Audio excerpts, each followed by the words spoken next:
And now, it's time for another Dice Tower review with Tom Vasel. Hey folks, today we're doing a review of Penny Press from Asmadi Games. Now, I have to say, this is kind of a surprise for a couple of reasons. One, Penny Press was the winner of the tabletop deathmatch game. I played the other winner, which was about salmon, and was pretty terrible. So I was like, I don't know. Secondly, if you've ever seen an Asmadi game before, they usually look less attractive than most games. This one looks really good. I mean, it's very impressive the way the box looks with the twine, especially when you have a bunch of them on top of each other. Pretty cool looking game. Now, Asmadi makes games that are awfully chaotic and like innovation, and they're very mechanically oriented. How does this one fit into the mix? Well, let's take a look.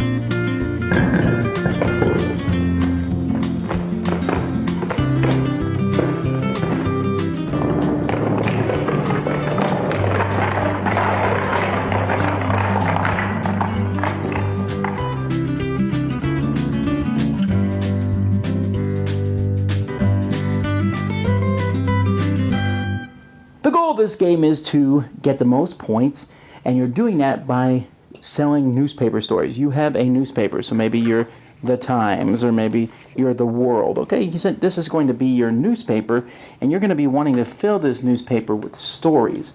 And stories can go different ways, but you're trying to fill the newspaper and publish a front page newspaper. And you're going to do that. You have a handful of little meeple dudes here. These are your reporters. And on your turn, you have some actions that you can take. One of your actions, you can send as many guys as you want, so let's say I send 2, out to one of the stories. Now you'll see there's different stories that are out here on these tracks. There's different types of stories. You can see here we got crime stories over here, entertainment stories, New York stories, politics stories, disasters. And there's different stories that are available. Different cards are going to come up over the course of the game, and you'll see these cards actually have real life stories on them, and they'll tell you which stories to add to the tracks. It will also tell you which markers to move up in the bonus. We'll talk about that later. And so these cards are going to come up. You'll start with someone in the game. So I might say, I'm going to put 2 guys on this story. And then maybe my opponent, he puts a guy on that story, and then the blue player puts some people there. Then I place 2 here, and then the yellow places 1 here, and the blue places 2 here. Another thing you can do on your turn, besides placing them, is you can move somebody from one story to another story. You can also pull off people if you want to. I don't see that happen very often. And then finally, you can publish a story. Now, when you publish a story, you'll take all the spots where your people are. So let's say I get this story, I get this one. Now, I'm tied with blue, but I still win. You win ties when you publish a story. But because I tied blue, I scooped him on the story. Blue is still going to get points, so we'll look at where that arrow is. Now, I forgot to mention that when I place these guys out, the arrow moves up for each story that someone has been placed on each of those. So you'll see that the arrows have moved up here. So if someone had placed someone on another story. So each story will move it up the size of that story, but when you put a reporter on the story, it will also move it up. So I get these, but because blue was scooped, he gets some consolation points. It's a small number here. You'll see there's 2 points for that story there. And then over here, same thing will happen to the yellow one, and the yellow player will get 1 point, and then their guys are returned.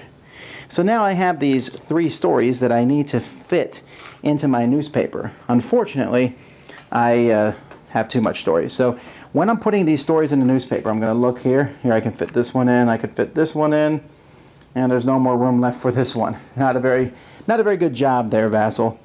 Now, one of the stories is the headline story, the story that people are most concerned with, and that's done by looking at the arrows. So I can see that crime and the New York stories are the stories that are the hottest stories in the market. So if I have any of those, and I do have crime, then it must touch the top of the page if possible. And here I have it doing so. Then I can pick one story that's not in the top news stories of the day, and I can make that my exclusive, my scoop.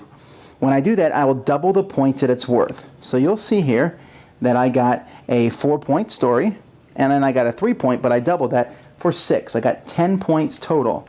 Now, if I hadn't covered everything up here, let's say I had done these 2 stories, I would have also lost points for each spot that I don't cover up. I'll put a penny on my newspaper to show that I've published an edition. All this stuff I keep in front of me in a pile, the stories that I've done. And then I draw a card. The card is useful because it will add more stories out onto the table. And it shows me where an advertisement goes. So I put an advertisement here on my little board, and what that will do is when I put stories out the next time, it kind of blocks a spot where a story might go. The arrows up here will also adjust after the new stories are added out, and the bonuses change, and we keep doing this over and over and over again. When someone publishes their third story, everyone else is going to get one last turn. At that point, the value of each story is frozen. So they'll be frozen at whatever number they're at that point in time. And by the way, you can't go above 6. 6 is the most any story will be worth. Players will all publish their final paper if they have one. And then the points are added. However, bonus points will be given. Throughout the game, these bonus points are going to be moving on this track as the different cards make certain stories worth more than others. And at the end of the game, those points will be added to your score. For each news story that you have, there's stars on them, 1, 2, or 3 stars. So you add all your stars together of a certain type. So let's say I have these 2 stories. That's 5 for guns. For crime, and if I have the most crime, I'm going to get a bonus here of 2 points at the end of the game. Now, likely, they'll be farther along than that, so you can get more points. Most points, winner. Now, Penny Press surprised me for a few reasons. One, the theme of this game is incredibly strong. It's a worker placement game, but it's a theme about going out, being a journalist, getting stories for a newspaper. And this is what I'm talking about when I say we need more unusual and different themes.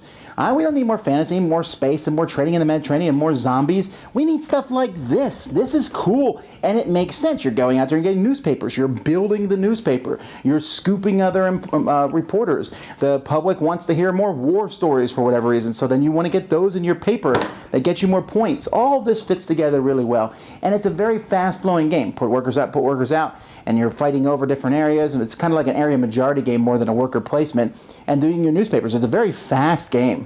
I mean, you're simply just fighting with other players, and it works pretty well with a different number of players also. As you're just fighting over the stories, building your paper, you build 3 things, you're done. Well, 4 if you're playing 2 players, but still.